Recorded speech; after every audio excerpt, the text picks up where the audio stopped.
Саламатсызбы? Биздин каналга катталып, акыркы жаңылыктардан кабардар болуңуздар. Сокенин блогер фейктери Жапаров менен Ташиевди каралай беришеби? УКМКга сурак берип баштагандан бери Сооронбай Жээнбековго караштуу блогерлер фейктер Садыр Жапаров менен Камчыбек Ташиевди жамандашып каралоого өтүшкөнү байкалууда. Атайын пиар компанияга миңдеген долларлар бөлүнсө, аларга тойтунган жазмакерлер бийликти шыбашып моокумдары камбай жатышабы? Соке ачык күрөшкө чыга албай коңулдан коңур сүй береби? Мындай кылыгы уланып олтурса, сентябрда депутаттар каникулдан келгенден кийин экс-президент макамы алынып, тагдыры андан ары татаалдашып калбайбы? Кумтур иши боюнча коррупцияга малынгандар тегиз камалып жатышканда, бир адамды аяп коюшпайт-го. Күтө туралы.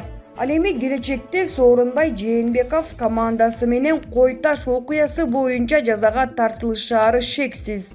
Булак Азия News гезити. Министр Кайрат Иманалиев оозу менен ору коргон адатын таштабаптыр.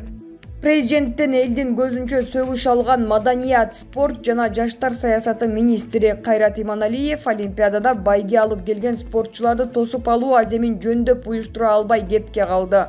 Бул Эргул театрларды, китепканаларды оңдоп, маданият үйлөрүн иштетейин деген ниети деле жок. Болбосо Бишкектин чок ортосунда жайгашкан номер 2 Жусуп Турузбеков атындагы китепкана арак саткан дүкөнгө айланып кеткенин жазган элек. Министр бир кызыгып койгон жок. Кайрат Иманалиев министр болсо деле баягы тамада кезиндегидей тилин сайратып, иш бүтүрбөй, маселе чечпей, оозу менен ору коргон адатын таштабаптыр. Булак Азия News гезити. Каалаба жакынкы күндөрү бийлик ушул кишиге тиет. Мына эмне үчүн? 1990-2020 жылдар аралыгында кыргыз саясатында чыгаан саясатчылар көп болду. Мадумаров белгилүү болгону менен андан кем эмес белгилүү саясатчылар көп эле. Кечээ жакында эле Мадумаров, Атамбаев, Текебаев, Сариев, Ташиев, Келдибеков, Жапаров, Бабанов жана башка кадыры мүмкүнчүлүктөрү боюнча дээрлик бирдей болуп турушту. Бирок азыр кадыры, ден соолугу, командасы, репутациясы көчүндө калган жалгыз Мадумаров. Жаштардан чыгаан, бүт элди ээрчиткен саясатчы чыга албады.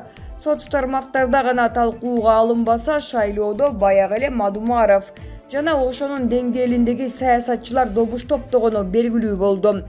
Азыркы бийликке жинденип турган эл кыргыз саясатындагы майышпаз Гүлүк Адахан Кимсанбаевичке үмүт артаары күндөн күнгө түшүнүктүү болуп баратат. Тилеков кара. Дашков көчөдө отурган видео. УКМК СИЗОсунун жетекчиси кызматтан алынды. Буга чейин социалдык тармактарда Дашковдун Биккарт клиникасынын жанында аял киши менен сүйлөшүп олтурган видеосу тараган. УКМК СИЗОсунун башчысы ММ жана анын орун басары ТУ Василий Дашковдун тергөө учурундагы көзөт эрежелерин бузгандыгы үчүн ээлеген кызматынан бошотулду. Бул тууралуу УКМКнын маалымат кызматынан кабарлады. Маалыматка караганда, Биккарт медициналык борборунда даарыланып жаткан Кыргыз темир жолу ишканасынын мурдагы директору Дашковду кайтаруу тартибинин бузулушу боюнча кызматтык териштирүү жүргүзүлдү. УКМК СИЗОсунун башчысы жана анын орун басары кызматынан бошотулду. Алар тергөөдө жаткан адамды кармоо, коргоо жана коштоо тартибине жооптуу кызматкерлер болуп эсептелчү. Ал эми Василий Дашков УКМКнын тергөө абагына кайтарылды деп айтылат билдирүүдө.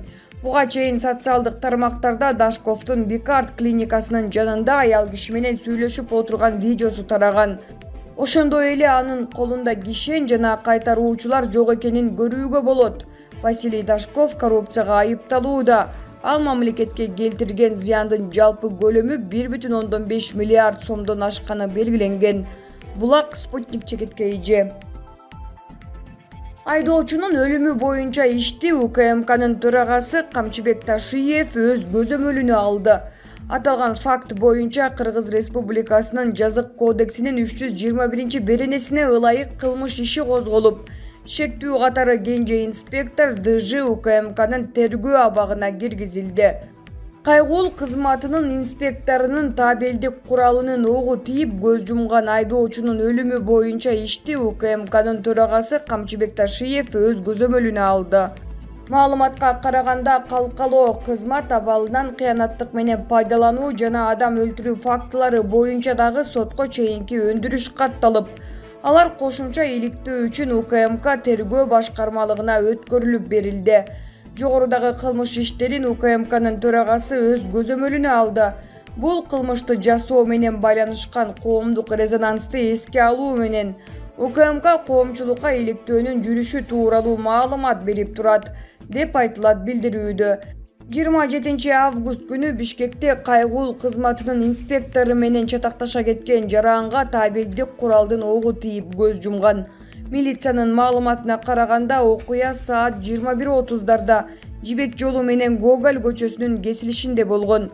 Кырсык болгон жерге тез жардам кызматы келип, бирок жаракат алган адамдын өмүрүн сактап калуу мүмкүн болгон эмес. Аталган факт боюнча Кыргыз Республикасынын Жазык кодексинин 321-беренесине бийликтен аша чаап колдонуу ылайык кылмыш иши козголуп, шектүү катары кенже инспектор ДЖ УКМКнын тергөө абагына киргизилди. Кийинчерээк маркумдун келинчеги окуя боюнча буга чейин айтылган маалыматтарды төгүндөгөн видео кайрылуу таратты. Ал жолдошу милиционер менен согушпаганын, айтышып кеткендиги үчүн гана инспектор ок атканын билдирди. Булак Спутник чекиткейи. Ошто жол кырсыгынан 3 киши каза тапты. Ош шаарында 28 август күнү Ички иштер министрлигинин автобусу менен кагышкан машинадагы 3 киши каза болду. Окуя Ош Ноокат жолунун Жапалак айылынын чыга беришиндеги бөлүгүндө болгон. Бул тууралуу Ош шаардык ички иштер башкармалыгынын басма сөз кызматы билдирди. Мекеменин маалыматында жогорку ылдамдыкта келе жаткан Матиз үлгүсүндөгү машина милицияга таандык токтоп турган автобусту сүзгөн. Жол четинде батыштан чыгыш тарапты карап токтоп турган ИИМге караштуу атайын автобусун Матиз үлгүсүндөгү автоунаа карама-каршы тилкеге чыгып, жогорку ылдамдыкта келип сүзгөн. Натыйжада Матизде бараткан 3 жаран каза болгон, деп жазылган басма сөз кызматы тараткан маалыматта. Учурда окуя болгон жерде Ош шаардык ички иштер башкармалыгынын ыкчам тергөө тобу иштеп жатат. Кыргызстанда 15 августтан бери жол кырсыктарынан кеминде 20дан ашык киши өмүр менен кош айтышты. Статистика боюнча жалпысынан быйыл 7 айда 3982 жол кырсыгы катталып, 390дон ашык адамдын өмүрүн алды. Алардын 44-ü балдар. 2020-жылы өлкө боюнча 6126 жол кырсыгы катталып, 754 адам каза болгон. Булак Азаттык чекит.org. Жолугушууда Эмомалини Путин мактап, президент Макрон Францияга чакырды. Эмнеге? Россиянын президенти Владимир Путин тажик лидери Эмомали Рахмондун орус тилин жайылтуу аракетин жогору баалады. Бул тууралуу Россия Федерациясынын президенти 25 августта жаңы окуу жылынын алдында мугалимдер жана машыктыруучулар менен болгон баарлашууда айтты. Тажикстандын президенти Эмомали Шарипович Рахмон буга абдан көңүл бурууда. Орус тилин чет өлкөдө, анын ичинде Орто Азия республикаларында жайылтууга кызыктар болгон баарыбыз бул үчүн ага ыраазы болушубуз керек деп айткым келет, деди Путин.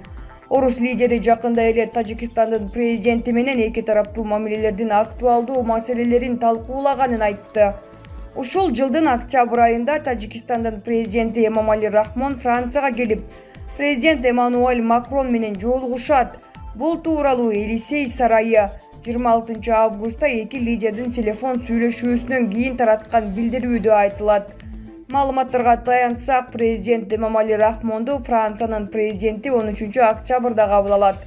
Кошумчалай кетсек, Макрон Франция менен Тажикстандын диалогунун деңгээлине жогору баа берип, кызматташуунун жаңы формаларын өнүктүрүүгө даярдыгын билдирди. Кызыгы тыныш жаткан Баткен окуясына азуусун көрсөтүп, тишин кычыраткан 40тан ашуун адамдын өлүмү менен аяктаган президент Эмомали Рахмондун иш аракетинен кийин Рахмон сыйга татып баштаганда чындык дүйнө жүзүндө каза тапкандай. Булак Назар Ньюс чекиткейи.